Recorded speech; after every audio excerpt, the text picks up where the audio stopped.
Coming up on Mayo Clinic Q&A, February is Black History Month, a time to honor the fullness of African American history and culture. Today we'll look at Black health and wellness and address the health disparities facing our Black communities.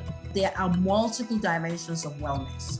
So when we are thinking about health and wellness in Blacks, we need to think about our physical, mental, emotional, intellectual, spiritual, environmental, and social health and wellness. So we have to focus on everything because this is what really affects us within our community. Welcome everyone to Mayo Clinic Q&A. I'm Dee Dee Steepens, sitting in for Dr. Helena Gazalka. Black History Month is celebrated each February to recognize the important role Black people have played in U.S. history. The theme this year for Black History Month is Black health and wellness, a theme that aims to acknowledge the legacy of Black scholars and medical practitioners. Joining us today to discuss is Mayo Clinic prostate cancer scientist and global health equity researcher, Dr. Folakemi Odedina. Welcome to the program, Dr. Odedina. Thank you so much, and thank you for inviting me to be a guest on the Mayo Clinic podcast. Really excited to be here. We're happy to have you. And, we like our audience to get to know our guests a little bit. So tell us a little bit about your own journey and what led you to pursue biomedical sciences.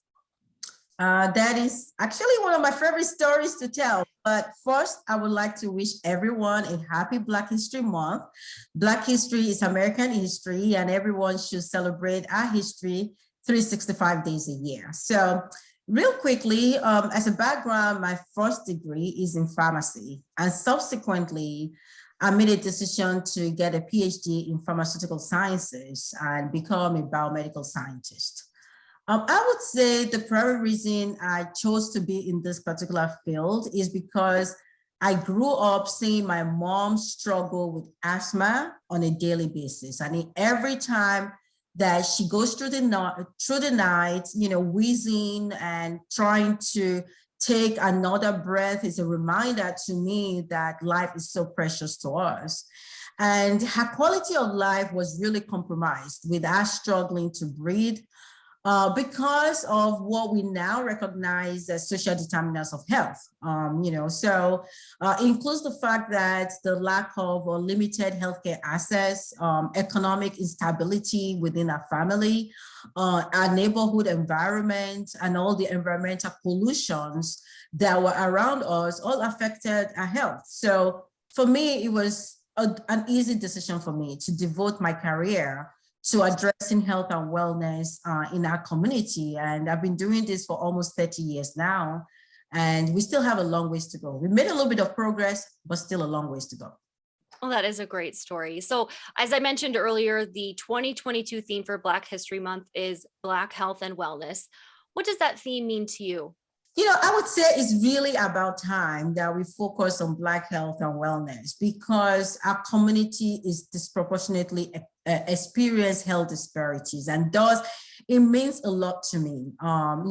When you look at health disparities in general, they just kind of back up. Diseases start very early in Blacks. So you do see that younger African Americans are living with or dying from many conditions that typically are found in white Americans at older ages. It's really affecting us at a very young age. In addition to that, Blacks are more likely to die at early ages from all causes of different diseases. And primarily the factors that really are responsible for this includes unemployment, poverty, home ownership, the fact that you cannot see a medical doctor because of cost, not being active, lifestyle, and things like that. Although we do have some good news, when you look at things, the leading causes of death for Blacks, such as heart diseases, cancer, and stroke, we have continued to make a little bit of progress. So all these conditions have decreased from 1999 to 2015, but we still have a long ways to go.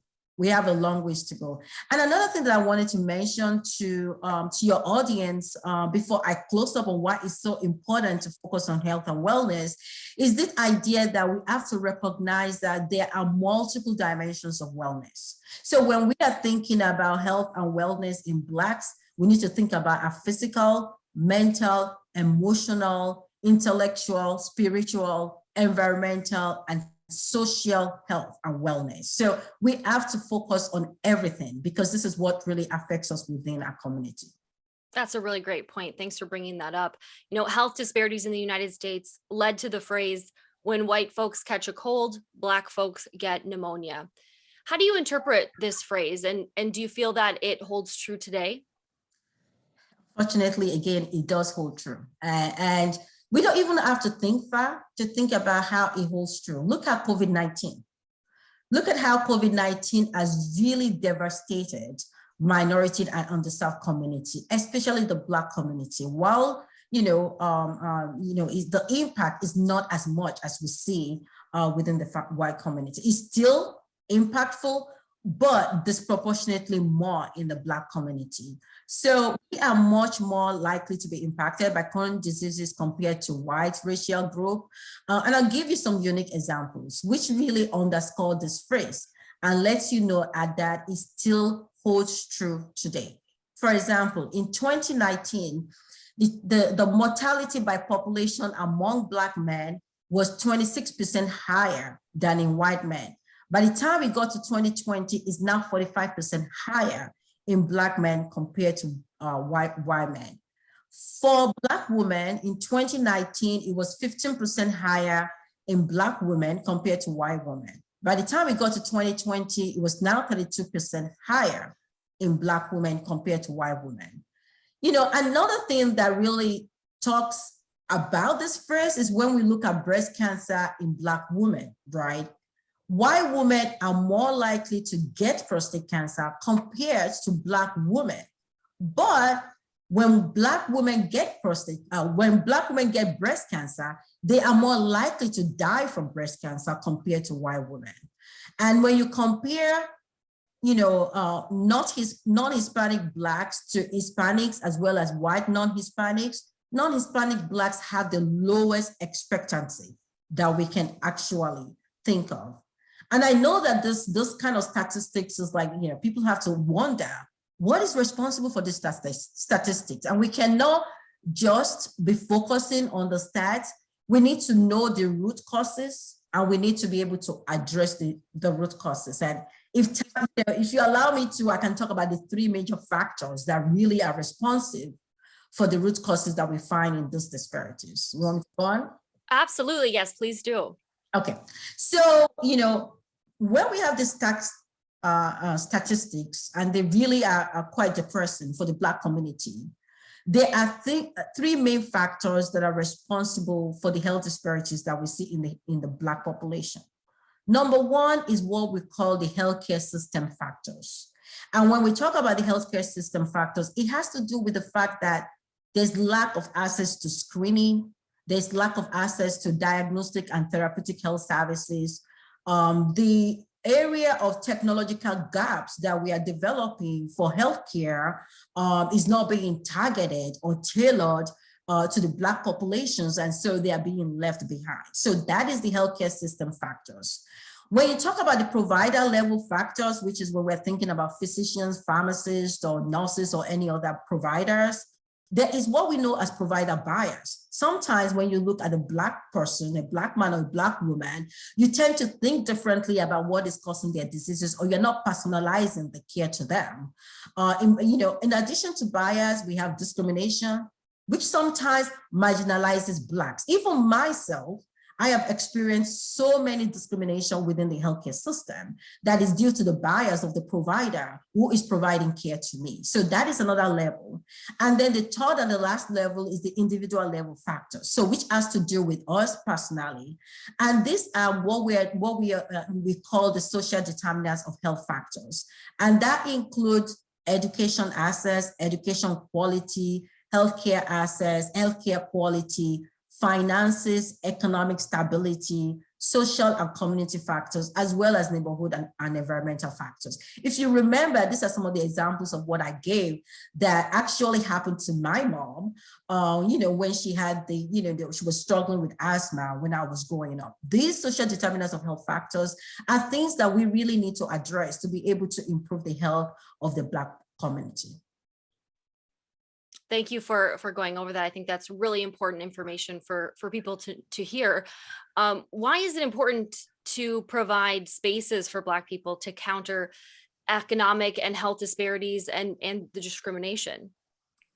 So this is really a very interesting question, and it's really a very important question, because a lot of times people make the mistake and say, oh, haven't we made progress, or the progress that we are making, don't let's look into the past. Let's just look currently into what we are still experiencing right now. We are still experiencing economic disparities. We are still experiencing discrimination. We are still experiencing bias within the healthcare system. And, one of the quotes that I really, really like from Martin Luther King, MLK, is, of all the forms of inequality, injustice in healthcare is the most shocking and inhumane, right? This is because when we're in the healthcare system, this is when we are most vulnerable. And this is where it can lead to the reduction in the quality of life and lead to ultimate death. So it's so important that we really focus on addressing health disparities. I want to give you an example, not only of us, what is so important to really look at it at Black population, but also for us to look at it across the United States as well. When we look at life expectancy by countries all over the world, US is not in the top 10, we're not in the top 20, we're not in the top 30. We're not even in the top 40. Guess what number we are? We're number 46, right? And the major drivers of why life expectancy average is so low is because of the health disparities that are experienced by minority population, especially the Black population. So it's really, really very important. The key thing about why we experience this disparity is we are in a continuous and perpetual vicious cycle of economic disempowerment, discrimination in the healthcare system, as well as health disparities. I'll give you some examples. If you don't have the finances, you can't take care of your health, right?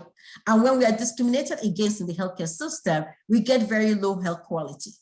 And when we have significant burden of disease, we become economically disadvantaged. So on and so forth. So the economic instability affects getting the right health. If you don't get the right health, then you have economic burden, right? And if you are discriminated against, then you have low health quality that really goes back to, to economic instability. So it's really a vicious cycle that keeps us down. And these vicious cycles really need to be addressed so that we can have healthier and economically empowered Black population. So it means addressing the factors that I described at the healthcare system level, at the provider level, as well as the individual level, focusing on social determinants of health. Absolutely. Well said. Can you tell us a little bit about how you support Black health and wellness in your work as a biomedical scientist? Absolutely. I could talk to you about my work all day, all the time, right? But I've spent almost 30 years in my academic career, and my work is devoted to addressing the disproportionate burden of prostate cancer in Black communities within the United States as well as outside the United States. So for example, as far back as 2005, I founded the Prostate Cancer Transatlantic Consortium, which is a global consortium of prostate cancer scientists, clinicians, survivors, and advocates who work collaboratively across the world to fight prostate cancer in Black communities. In fact, yesterday, we just got the great news that we just received funding from the Department of Defense to create what is known as I Care for Black Men Consortium that is going to focus on the science of survivorship. Millions of dollars being poured into our research program, our academic community partnership program, for us to be able to address the quality of life of Black men, not only within the United States, but outside the United States as well. In addition to my research program, another passion that I have that really is very critical for us within the Black community is our participation in clinical trials. I mean, it is very important. We are underrepresented in clinical trials. Because we are underrepresented, it actually increases health disparities. That is because if we are not part of clinical trials, all those treatments and all those interventions that are developed through clinical trials, they are not being tailored to our population. So another passion of mine is is for us to be able to really increase trials within the Black populations. And I'm so proud to be part of the Mayo Clinic family, because Mayo Clinic is actually leading the innovation in taking trials to our community and making sure that our community is very well represented in the trials that we do. Another thing that I'm very proud of, that I really focus on a personal level, is really increasing the diversity of the biomedical workforce. This is very important to me, and it's very important to us at Mayo Clinic, because we want to make sure that we train the next generation of Black healthcare providers and scientists. This is because representation matters. When you have representation, we are able to have people who devote their life to taking care of this population and who devote their life to really generating scientific knowledge that will take us to another level and address the health disparities that we experience. So those three things are, I'm very passionate of those three things: my research, representation in clinical trials, as well as making sure that the next generation of scientists are diverse. All really important work, and you touched on some of it, but could you talk about what some other activities or initiatives that Mayo Clinic is leading or supporting to help Black communities be well? Okay, all day. Right. we are doing a lot. I'm so proud to really be part of the Mayo Clinic family. We have so many programs that are focused on our communities, from community engagement to partnership building to community empowerment to outreach. And I want to just kind of plug in, like, if you want to find out more, please call our Health Equity Center at 904-953-0966, and we'll be happy to partner with you. But I just kind of want to take a little bit of time to give specific examples of what we do. So for example, at the enterprise level across Mayo Clinic, we have what is known as Cancer Conversations, and that is focused on raising awareness about cancers that really affect our communities. We also have research education programs that focuses on training and research training from high school all the way to college, all the way to postdocs, and all the way to junior investigators. This is building the next generation of scientists and making sure that their representation matters. We also have training for advocates and for the community as well. So for example, we have what is known as the Citizen Science Program, that anybody within the community or a person who is a survivor or a person who is interested in advocacy can take this program and be part of our research team.